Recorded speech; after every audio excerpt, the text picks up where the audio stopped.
കുടുംബ doctor brought you by Kozhikode district cooperative hospital.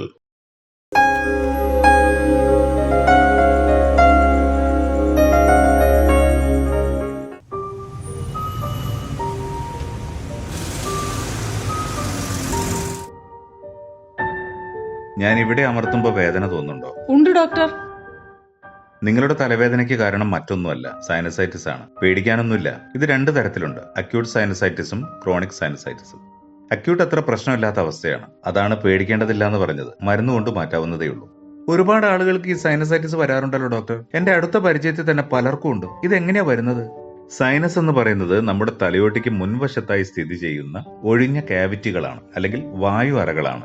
പുരികങ്ങളുടെ ഭാഗത്തും മൂക്കിനോട് ചേർന്ന് ഇരുവശങ്ങളിലുമായിട്ടാണ് ഇത് കാണപ്പെടുന്നത്. ഇതിൽ നിന്നുള്ള കഫങ്ങളാണ് മൂക്കിലേക്ക് വന്നുകൊണ്ടിരിക്കുന്നത്. എന്തെങ്കിലും കാരണവശാൽ ഈ സൈനസുകളിൽ നിന്നും മൂക്കിലേക്കുള്ള ദ്വാരങ്ങൾ അടഞ്ഞുപോയാൽ കഫം അവിടെ കെട്ടിക്കിടക്കുകയും അതിൽ പഴുപ്പ് വരികയും ചെയ്യും. അതാണ് സൈനസൈറ്റിസ് ആവുന്നത്. ഈ ദ്വാരങ്ങൾ എന്തുകൊണ്ട് അടഞ്ഞു പോകുന്നത്? അതിന് പല കാരണങ്ങളുണ്ട്. ബാക്ടീരിയ, വൈറൽ ഇൻഫെക്ഷൻ, ഫംഗസ് ബാധ, പിന്നെ മൂക്കിന്റെ പാലത്തിനുള്ള വളവ്, നിരന്തരമായ അലർജി, ഇതൊക്കെ കൊണ്ടും സൈനസിൽ ബ്ലോക്ക് ഉണ്ടാവാം. ഇത് ക്രോണിക് സൈനസൈറ്റിസിൽ എത്തിയാൽ നേസൽ എൻഡോസ്കോപ്പിക് സർജറിയിലൂടെ സുഖപ്പെടുത്താവുന്നതുമാണ്. എല്ലാ തലവേദനയും സൈനസൈറ്റിസ് അല്ല. അതുകൊണ്ട് തുടർച്ചയായി ഉണ്ടാവുന്ന തലവേദനയെ അവഗണിക്കുന്നത് അപകടമാണ്.